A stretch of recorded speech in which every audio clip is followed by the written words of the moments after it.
to my furniture flipping class for beginners. I'm so excited you're here and I can't wait to get started. Thank you so much for choosing my class and I hope that you learn a lot. So let's get started. So here's the piece that I chose for this class. My piece is a small nightstand with 2 drawers. It's in really great shape, no damage, and just in need of a makeover. This is a really great type of piece to start with for your first flip. So the first thing that you're gonna do is remove the drawers or doors, whatever you have on your piece. You're gonna wanna remove those. This just makes it easier to work on your piece. So go ahead and do that to get your piece ready. Next, you're gonna remove the hardware, whatever knobs, handles, and hinges are on your piece. Make sure you take those off and then put them in a bowl or a plastic bag or something to keep them safe until you're ready to put them back on. All right, so don't forget that respirator. I'm gonna be putting mine on in just a minute, but first I'm going to give you just a few basic rules for sanding. So you wanna get your sanding block out, and we're starting with the 120 grit sandpaper. That's the best for a project like this when we need to remove a little bit of the finish. So I just wrap it around the block like that. I take a look at my wood and I look at the direction of the wood grain, which I think it's pretty easy to see that it's going like this. Basically, you just want to look for the lines, whichever way they're going, that's the wood grain. And so I'm always going to sand in that direction. I'm never going to sand sideways, on an angle, in a circular motion. No, I'm only going to sand the same direction as the wood grain. To just take my sanding block and go back and forth. Like, I'm really not using that much pressure. I'm not going down to bare wood here. We are just sanding off a little bit of the old finish, or basically the old top coat. So once you clean this off, it probably won't really look that much different. Maybe just a little bit dull. So this is pretty much what you should have. It's just, you can kind of tell, I think, that it's a little bit different than this side. This side I haven't done yet. Like, there's a little bit scratched, it looks a little bit dull. That's all we're doing. We're just dulling the surface a little bit to make it so that we can paint. So I'm gonna do my 2 drawers, the top, the base, and the sides of my little nightstands, and then we'll be ready for painting. So I'm going to put my respirator on, and so I'm not breathing in any dust, and I'm gonna get to work.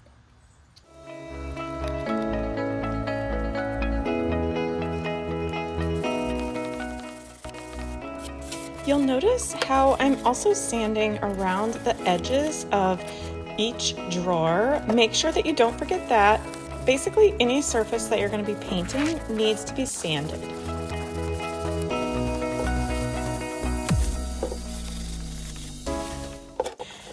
Next, I'm moving on to the actual base of the nightstand, and I just do a quick scan to check which way the direction of the wood grain is going.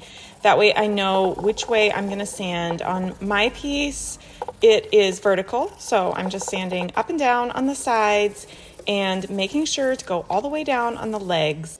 And you'll notice that I'm changing directions with my sanding on these ledges because the wood grain goes in a horizontal direction on these. So make sure that you just constantly follow the wood grain. And then you'll notice that I'm getting on the inside edges of the piece as well. If you have drawers, this is especially important because those edges will show once your drawer is in. So you want to make sure that you sand those because those are going to be painted as well. If you chose a cabinet, you may not need to. It just kind of depends on what the piece looks like. So use your judgment depending on the piece that you have. So I'm going to switch to my 220 grit sandpaper for the top. As you're sanding the top, if you're staining like I am, you don't want to see, this is exactly what you want to see. You want to see white dust. And that white dust is just either residue or it's the old top coat coming off. So you'll see as I'm sanding, and I'm doing a little bit less pressure and trying to do it like super uniform. So I'm really just scuff sanding and removing any dirt, debris, blemishes, whatever. So I'm just continuing to sand the top and get it as smooth as possible. There was a little bit of sticky stuff left on this top, so I'm just making sure I get all those spots off and that it's nice and smooth.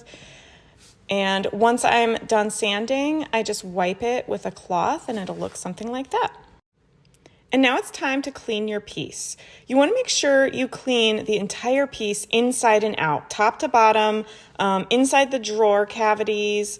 Tip it over and clean underneath, clean out all the cobwebs.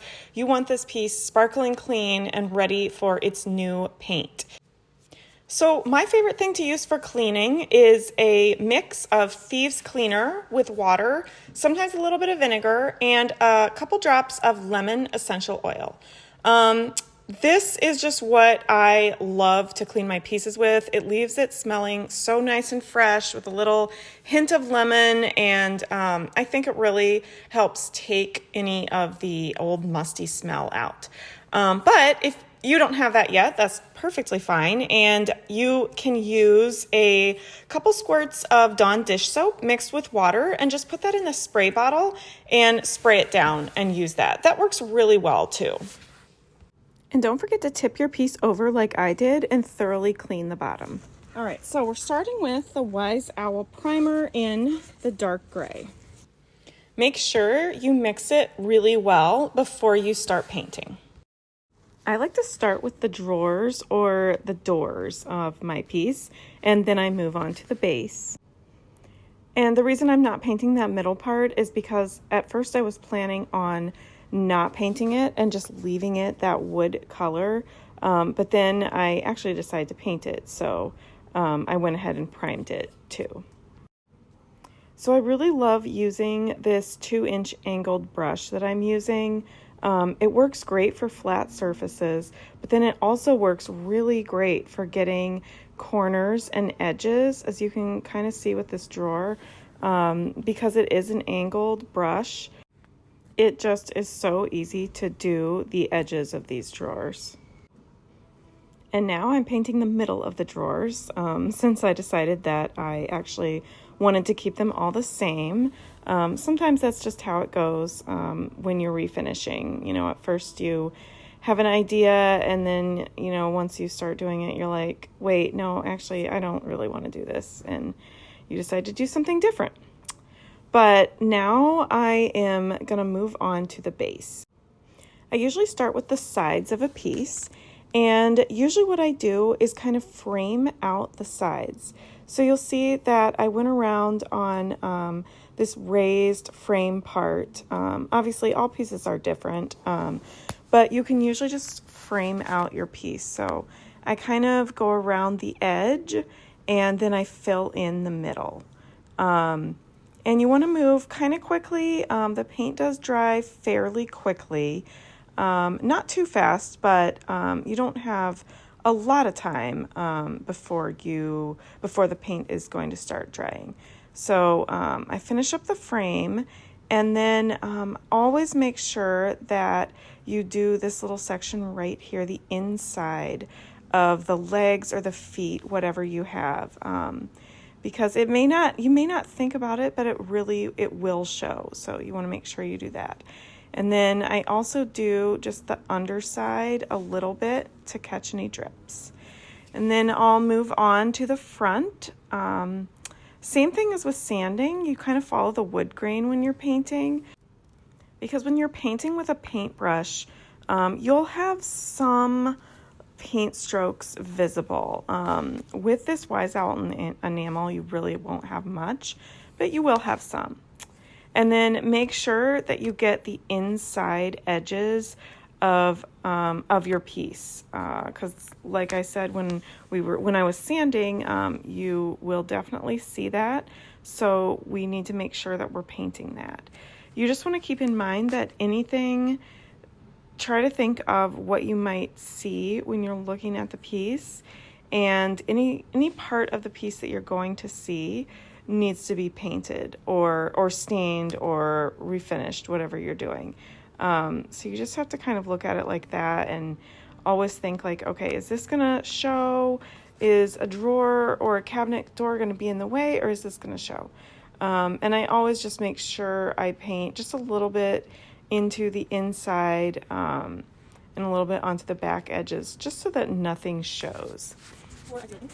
And then tip that piece over and you're gonna paint that underneath edge.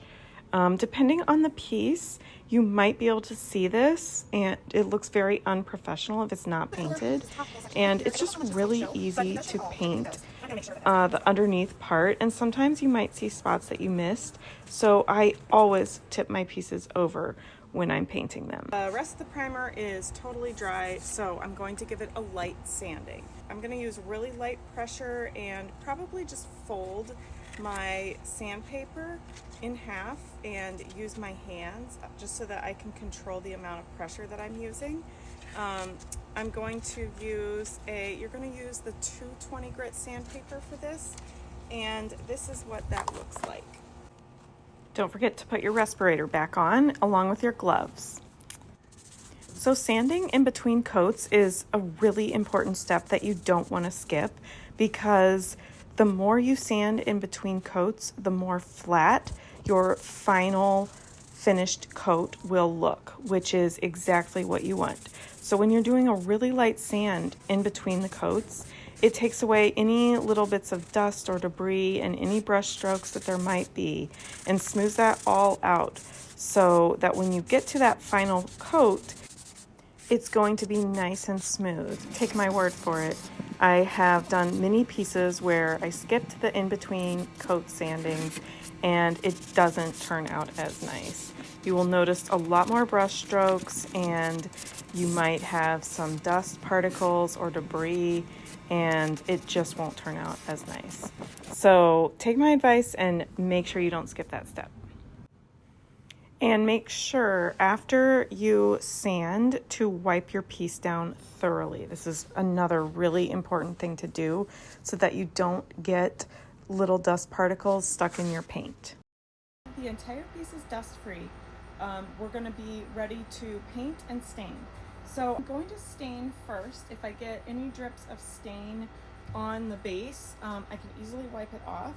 And I usually just go with the staining part first. So for this one, I'm going to try to keep this really rich, beautiful cinnamon color that's already here.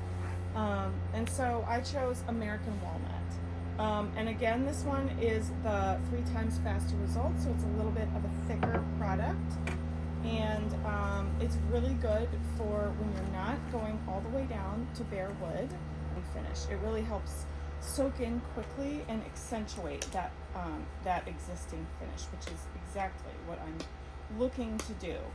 So what you need is your stain, you need your foam pad, I have an opener, and my stir stick right here. And then you need a rag of your choice, which for me, I love using the extra part of my kids' socks that they cut off for soccer. I have like a million of these floating around, and this is the perfect material. You want to think kind of like a stretchy sock, a stretchy t-shirt, some kind of fabric that is going to really soak in the stain and pull it up off of your furniture. So we'll open up the stain.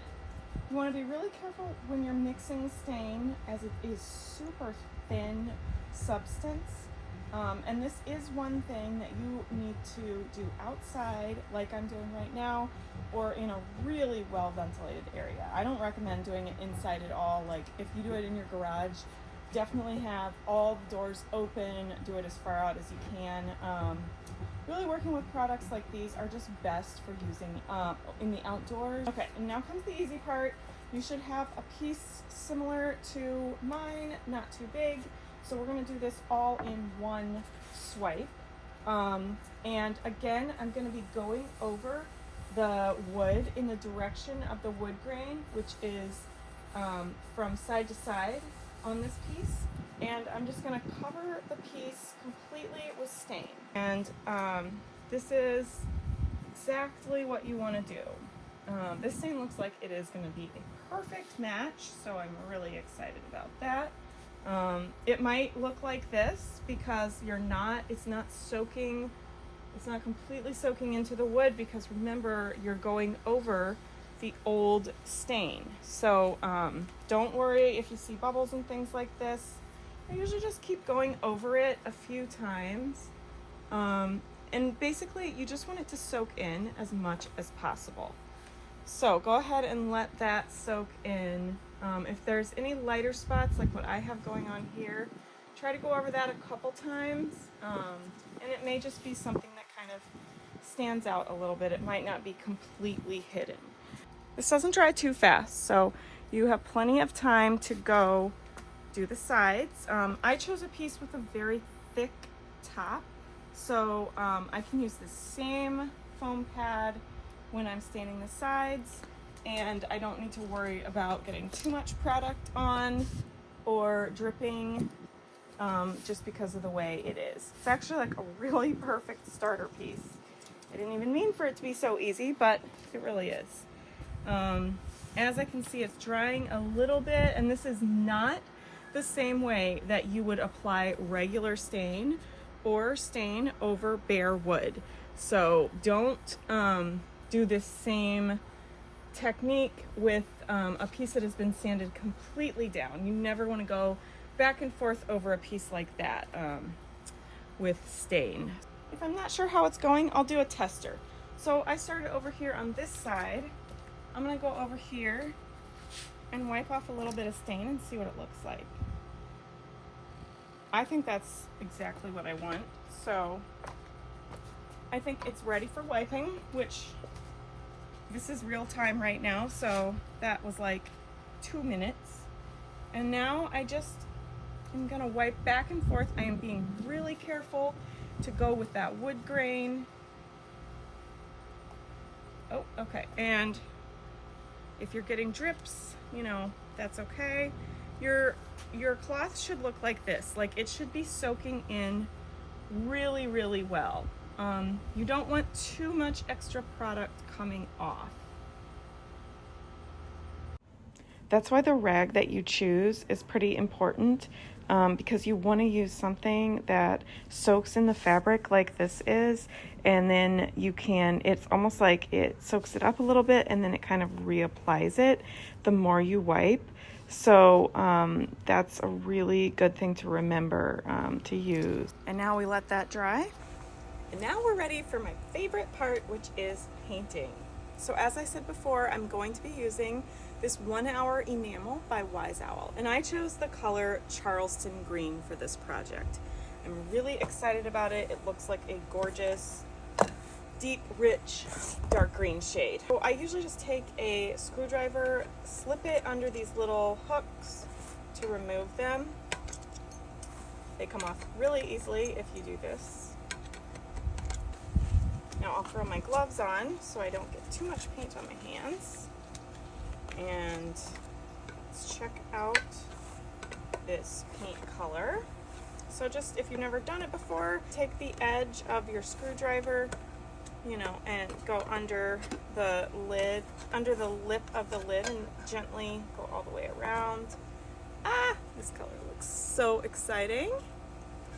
In there. And then carefully give this paint a nice stir to mix those hues. Oh my gosh, it's so gorgeous. So just keep mixing until it all looks the same. You don't want to see any of those aquas or grays or yellows still swirling around in there. You just want it to be all the same color. I usually just take my paintbrush and kind of paint off the excess paint from my stir stick because I don't want to waste a speck of paint, and pour it in. So I don't think I'm going to need too much. I always wipe the edge of my paint can just like this to keep it nice and clean once I've poured the paint out. Now that I've got that all mixed up and in my separate container, I'm ready to paint. So I'm going to do the same method that I did with the primer, which is to just do the frame first, kind of like outline the side, and then move on towards the middle. Now, since you're working with enamel, you want to work in sections like I'm doing. So I'm going to frame it out again, just like I did with the primer.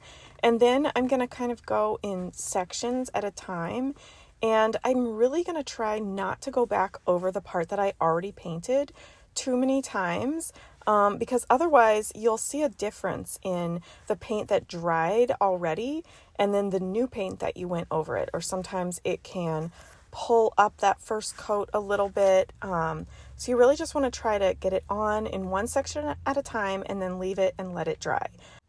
If you do see any brush strokes or mistakes, you can always sand those down a little bit for the next coat, but it's better to do it that way than to go over it too many times.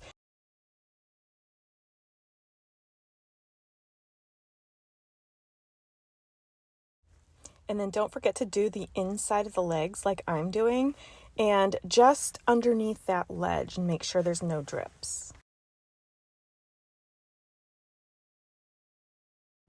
When I'm working on a corner, I do one side and then I do the other, and then I take my brush and I place it on the corner, the exact corner of the piece, and I just do a quick swipe up and down, just like that. And that way I don't have any blobs or drips on either side. So I do that trick with every time I'm painting both sides of a corner. I paint one side then the other, and then I just take my paintbrush and I go back over the corner, and that prevents any blobs or drips from happening on either side.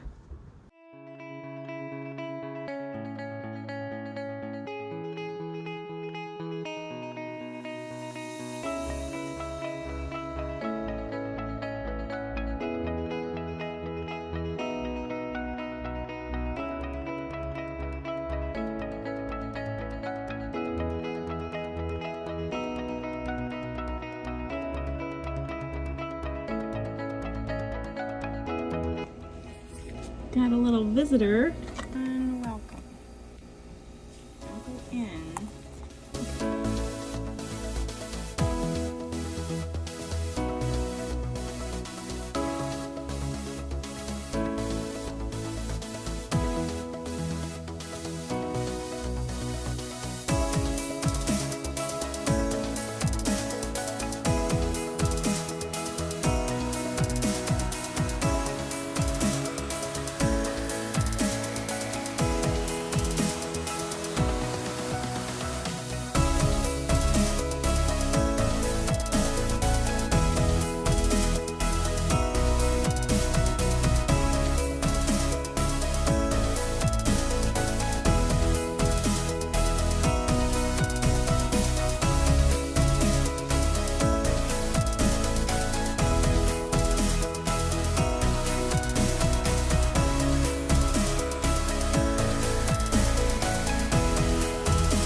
and you'll see that it looks streaky, which is fine. That's exactly what it's supposed to look like. There's like any little spots that, you know, were a little drip, a little blemish, a little paint dried too quickly, I just really, really lightly sand those areas. So it should be very minimal with this paint, but of course we have some focus. Oh yeah, okay. So there's a little piece of dust or something. Actually, there's a couple on this one, but I'm just going to take my nail and very lightly scratch it off.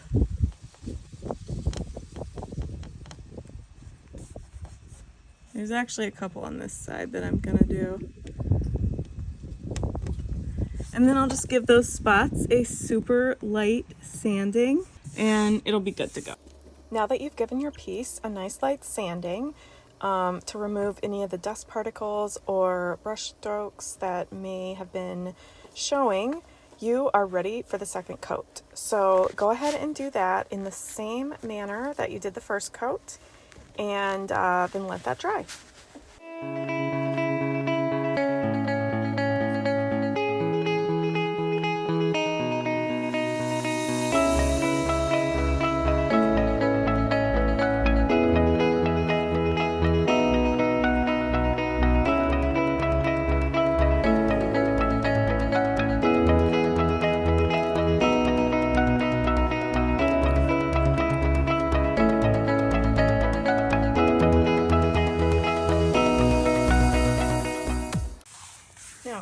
The great thing about having your paint in this extra little container is if you need to take a break and go pick up your kids from school, you can just put the lid on and it will stay wet and ready for use. I also always put my paintbrush in a little Ziploc baggie so that it stays fresh as well. All right. Now I'm back to finishing up that second coat.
Now you're going to tip it over again so that you can paint the underside and any of the underside ledges.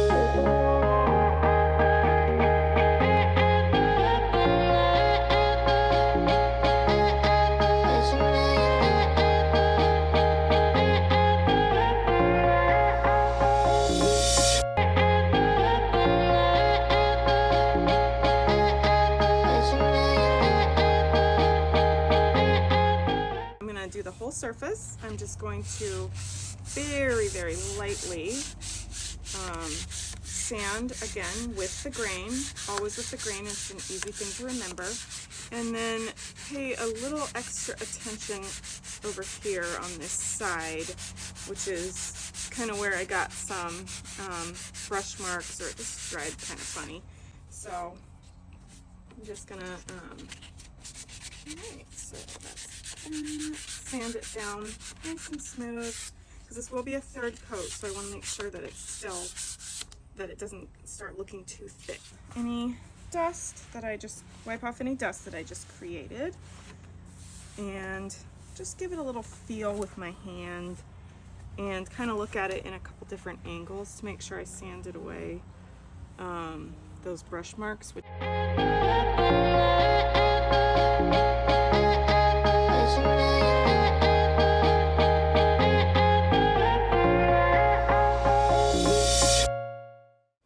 So after that third and final coat, we're ready to apply the top coat.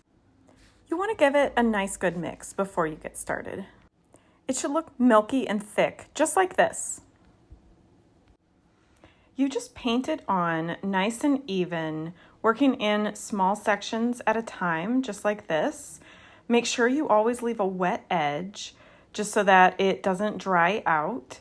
And don't go over that section too many times. So it's tempting to just keep going over it to try to smooth it all out, but it does settle really nicely, so you really don't need to do that. You just kind of brush it on and then move on to the next section. And as long as you leave that wet edge, it should dry nice and uniform.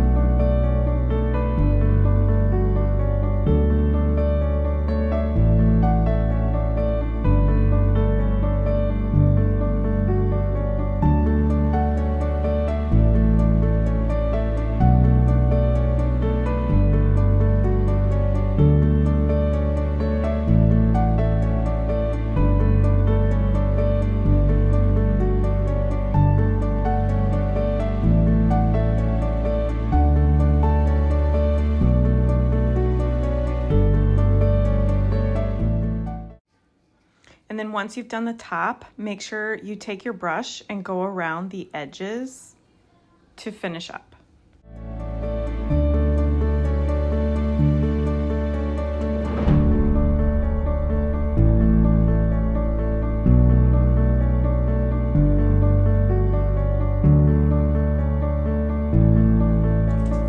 Yes, so beautiful.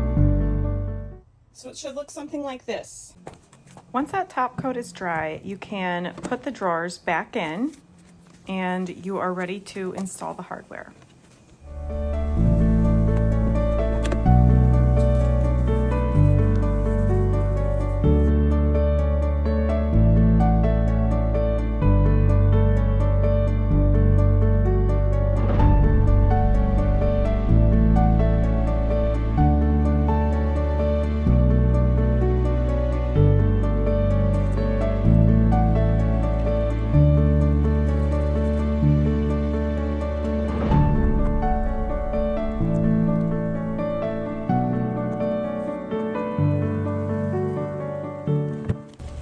And that's it. You've just finished your first piece. I'm so excited for you. Thank you for joining me on this furniture flipping class. I hope you enjoyed it as much as I did, and I hope that you really had fun flipping your piece. That's one thing that I always try to remember, is to really enjoy the process, really get into it, and enjoy the final outcome of the beautiful piece that you've created. So now that you're finished with your first piece, you might be interested in taking your piece to the next level, which I always am up for. I think it just makes it more fun when you really pay attention to all the details. Obviously this piece is beautiful the way it is. I always like to take it one step further. So if you're interested in taking your piece to that next level, just a few simple steps that I do to really elevate that piece up into that unique designer look. Stay tuned for the next video, and I'm going to show you those things that I do. So I hope to see you there.